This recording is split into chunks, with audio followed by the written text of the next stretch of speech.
bahwa perkembangan medsos sudah mengadili, ya, terutama menghakimi Freddy Sambo dan keluarganya, menghakimi institusi Polri, bahkan mereka mendaur ulang isu yang satu didaur ulang lagi sehingga berkembang menjadi berbagai macam isu, sehingga satu dan lain tidak nyambung, sudah keluar dari masalah pokok yang saat ini masih dalam penyelidikan Polri. Dua perbuatan pidana atau lebih menurut 141 KUHP boleh digabungkan menjadi kumulatif dan akan menggunakan misalnya ini dakwaan ke-1 atau dakwaan primer ya pembunuhan berencana atau pembunuhan ya. Nah, jadi alternatifnya pembunuhan bisa berencana, pembunuhan biasa nanti dikumulatifkan dan ya halangi proses hukum atau obstruction of justice pasal 221 atau 223 KUHP itu boleh. Itu bisa gini, karena ada beberapa perbuatan atau bahasa gayanya ketika Priska kuliah sama saya itu namanya konkursus realis. Jadi beberapa perbuatan biar sekaligus aja sederhana, mudah, biar ringan. Saudara melihat si FS meminta untuk dipanggilkan Ridwan Splanit.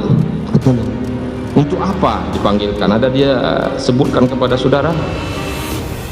Saya kurang tahu ya. Tidak disebutkan. Tidak. Bagaimana wajahnya saudara lihat, wajahnya FS pada waktu itu? Menangis sama. Seperti menangis. Menangis, marah atau gimana? Matanya merah ya. Mata merah. Iya. Merah, marah atau merah karena menangis? Merah tapi keluar air matanya juga ya. Keluar air mata. Kabar Reskrim balas tudingan Sambo, kasus Brigadir J direkayasa. Kabar Reskrim Polri Komjen Agus Adrianto merespon tudingan ex-Karo Paminal Divisi Propam Hendra Kuniawan dan ex-Kadif Propam Polri Ferdi Sambo soal konfirmasi keterlibatannya dalam bisnis tambang ilegal di Kalimantan Timur. Menurutnya, laporan hasil penyelidikan kasus tambang yang ditekan oleh Sambo itu bisa saja direkayasa dan ditutup-tutupi. Dia pun menyamakan LHP itu dengan BAP dalam kasus pembunuhan Brigadir J yang direkayasa oleh Sambo. Maklumlah, kasus almarhum Brigadir Yosua aja mereka tutup-tutupi, kata Agus dalam keterangan tertulis Jumat 25 November. Lihat saja BAP awal seluruh tersangka pembunuhan almarhum Brigadir Yosua dan teranyar kasus yang menjerat IJP-TM yang belakangan mencabut BAP juga. Imbuhnya, Agus menjelaskan bahwasannya tambang rakyat dengan istilah koridor diberi kesempatan sesuai dengan arahan pimpinan agar masyarakat masih bisa memperoleh pendapatan. Hal itu dilakukan sebagai upaya dari pemulihan ekonomi nasional dan investasi. Yang tidak boleh adalah di dalam areal hutan lindung dan di areal UIP.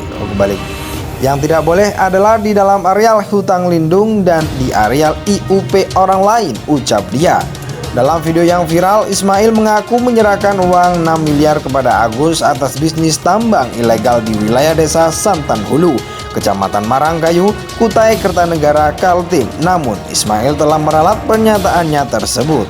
Ismail menyampaikan permintaan maaf kepada Agus. Ia mengaku membuat video sebelumnya karena di bawah tekanan Brigjen Hendra Kuniawan yang kala itu masih menjabat sebagai Karo Paminal Polri.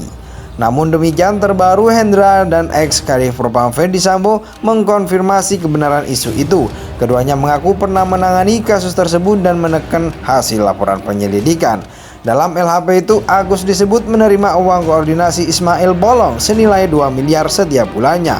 Setoran itu tercatat 3 kali sehingga totalnya 6 miliar. Pemberian uang itu disebut menggunakan mata uang asing atau dolar Amerika.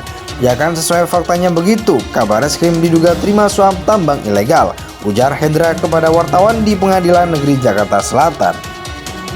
Kabar Reskrim balas tudingan Sambo, kasus Brigadir J direkayasa. Kabar Reskrim Polri Komjen Agus Adrianto merespon tudingan ex-Karo Paminal Divisi Propam Hendra Kuniawan dan ex-Kadif Propam Polri Ferdi Sambo soal konfirmasi keterlibatannya dalam bisnis tambang ilegal di Kalimantan Timur. Menurutnya, laporan hasil penyelidikan kasus tambang yang ditekan oleh Sambo itu bisa saja direkayasa dan ditutup-tutupi. Dia pun menyamakan LHP itu dengan BAP dalam kasus pembunuhan Brigadir J yang direkayasa oleh Sambo. Malumlah kasus almarhum Brigadir Yosua aja mereka tutup-tutupi, kata Agus dalam keterangan tertulis Jumat 25 November. Lihat saja BAP awal seluruh tersangka pembunuhan almarhum Brigadir Yosua dan teranyar kasus yang menjerat IJP-TM yang belakangan mencabut BAP juga. Imbuhnya, Agus menjelaskan bahwasannya tambang rakyat dengan istilah koridor diberi kesempatan sesuai dengan arahan pimpinan agar masyarakat masih bisa memperoleh pendapatan. Hal itu dilakukan sebagai upaya dari pemulihan ekonomi nasional dan investasi. Yang tidak boleh adalah di dalam areal hutan lindung dan di areal UIP.